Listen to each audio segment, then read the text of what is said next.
अगर एक कविता का पाठ नहीं कर सकते हैं संसद में बाप डिस्क्लेमर दे करके कि इसका कोई जाति विशेष नहीं, ये ठाकुर मेरे अंदर है, ये न्यायालय में है, विश्वविद्यालय में है, ये मैंने शुरू में भी और अंत में भी कहा, लेकिन उसके बावजूद अगर ये है तो मैं समझता हूं जो भी सत्ता शीर्ष के लोग हैं गौर करें कि हमारे समाज में क्या हो रहा है। मान लीजिए आप मेरे साथ कुछ कर बैठा, कोई फर्क नहीं पड़ता, लेकिन क्या इस तरह का संवाद नहीं होना चाहिए?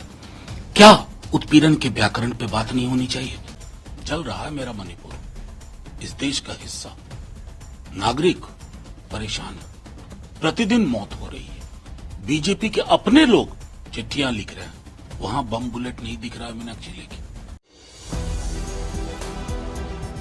मैंने उस कविता को पढ़ने से पूर्व ही कहा कि इसका किसी जाति विशेष से नहीं है। मैंने कहा हुआ ठाकुर मेरे अंदर भी हो सकता है, वो प्रभुत्व का प्रतीक है, वो किसी भी जाति धर्म में हो सकता है। उसके बाद मैंने वो कविता पढ़ी और संदर्भ था महिला आरक्षण बिल में पिछड़ों की इंक्लूजन का।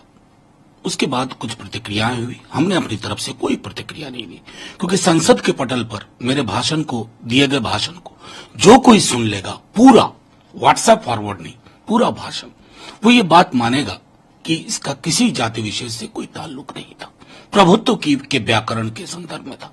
लेकिन मैं देख रहा हूं उसके बाद लोग अंट शंट टेलीफोन कॉल कर रहे हैं। एक अभी आया, तो इस तरह के कॉल्स में 72 घंटों में देख रहा हूं कि मेरी पार्टी ने लिखा भी, मेरे राष्ट्रीय अध्यक्ष ने खुल करके सारी बातें सामने रख दी।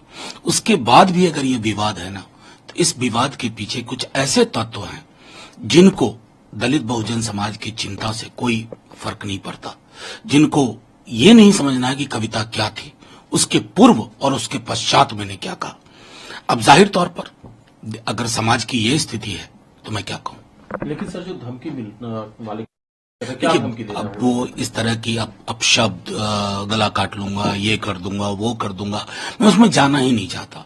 मेरा समाज बहुत विशाल है, ये देश, इसमें मुझ जैसे लोग अगर एक कविता का पाठ नहीं कर सकते हैं संसद में बाप डिस्क्लेमर दे करके कि इसका कोई जाति विशेष नहीं, ये ठाकुर मेरे अंदर है, ये न्यायालय में है, विश्वविद्यालय में है, ये मैंने शुरू में भी और अंत में भी कहा, लेकिन उसके बावजूद अगर ये है तो मैं समझता हूं जो भी सत्ता शीर्ष के लोग हैं गौर करें कि हमारे समाज में क्या हो रहा है।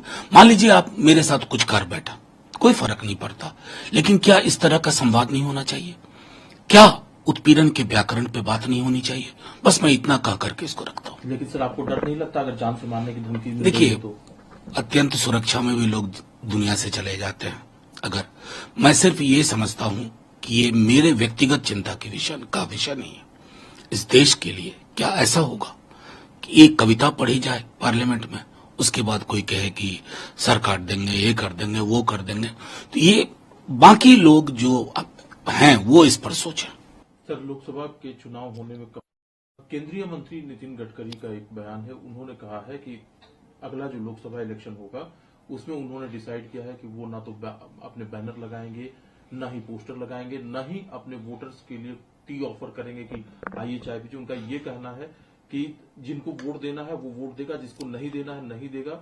उनका ये भी कहना है कि ना तो मैंने कभी घूस लिया, ना ही किसी को अलाउ करूंगा कि वो मेरे नाम पर घूस ले। मैं तो सीधे तौर पे कहता हूं जो नितिन गडकरी साहब अपने क्षेत्र के लिए बोल रहे हैं, भाजपा के लिए वो नजीर होनी चाहिए। पूरी भाजपा करे, क्यों करोड़ों का मंच प्रधानमंत्री के लिए बने, क्यों करोड़ों खर्च हो, कितना बड़ा फासला है विपक्ष के दलों में और भाजपा में। आप देख लीजिए, फंडिंग का पैटर्न देख लीजिए, तो जाहिर है कि उनकी बात भाजपा शीर्ष नेतृत्व के कानों तक पहुंचे और वो भी इसी प्रकार सादगी से परिपूर्ण चुनाव के लिए तैयार हो तो मजा आएगा। सर एक मुद्दा की सरकार जब आई है तब नहीं, तृणमूल की कांग्रेस के पहले भी जो हिंसा का दौर रहा, लेकिन भारतीय जनता पार्टी की नेता मीनाक्षी लेखी, उनका ये कहना है कि ममता बनर्जी ने बंगाल की जो धरती थी, मां माटी और मानुष, जो कि बहुत पवित्र धरती थी, उसको उन्होंने बम बुलेट और इनजस्टिस में तब्दील कर दिया है। ये अत्यंत अतिरेक की भाषा है। मणिपुर पे नहीं बोल रही, जल रहा है मेरा मणिपुर, इस देश का हिस्सा, नागरिक परेशान है, प्रतिदिन मौत हो रही है, बीजेपी के अपने लोग चिट्ठियां लिख रहे हैं, वहां बम बुलेट नहीं दिख रहा है मीनाक्षी लेखी, वहां भी देखना चाहिए ना आपको। अब तो देश की विदेश मंत्री भी। तो जाहिर तौर पर बंगाल को लेकर के आप चाहते हैं कि डेमोनाइज करें टीएमसी को और बंगाल की धरती को। मणिपुर संभाल लीजिए, बंगाल संभाल रहा है। सर, जो सुखपाल सिंह लाइन्स पर कोई फर्क नहीं पड़ेगा। हालांकि भारतीय जनता पार्टी के नेता ये कह रहे हैं कि ये एक अलग पैटर्न है आम आदमी पार्टी और कांग्रेस के बीच, जो एक मोहब्बत की दुकान है जो कि नफरत की दुकान में तब्दील हुई है। ये इन दोनों पार्टियों की नहीं, दुकान तो मोहब्बत की ही है। नफरत की दुकान तो उनको मुबारक जो नफरत का व्यापार करते हैं, नफरत की फसल लगाते हैं। हम तो सीधे तौर पे कहते हैं कि इस प्रकार की चीजों से बचना चाहिए, क्योंकि वेंडेटा पॉलिटिक्स से ना पॉलिटिक्स का कैरेक्टर खराब होता है। अब मोदी जी, अमित शाह जी ने शुरू किया, कई राज्यों ने ये सीख लिया। मैं समझता हूं कि इस सीख से बचना चाहिए, तभी राजनीति बेहतर होगी। सर, जो एक देश और एक, उस पैनल के अध्यक्ष ने जो बात कही है कि अभी इसमें और भी समय लेने की जरूरत है, बहुत सारी चीजें अभी उस पर गौर करना है। क्या कहना है सर आप? देखिए, ये एक जुमला की तरफ फेंका गया। मैं बार बार कहता हूं कि 67 से पूर्व तो एक देश एक चुनाव ही होता था। फिर क्यों हुआ? कहीं सरकार अस्थिर हो गई, कहीं मैंडेट साफ नहीं मिला। क्या गारंटी है कि एक देश एक चुनाव होगा तो आप क्या हासिल कर लेंगे? मान लीजिए कहीं कोई मैंडेट नहीं आया, क्या करेंगे? 4 साल उसको राष्ट्रपति शासन में रखेंगे, सीधे अपने नियंत्रण में। ये कौन सा एक देश एक चुनाव है?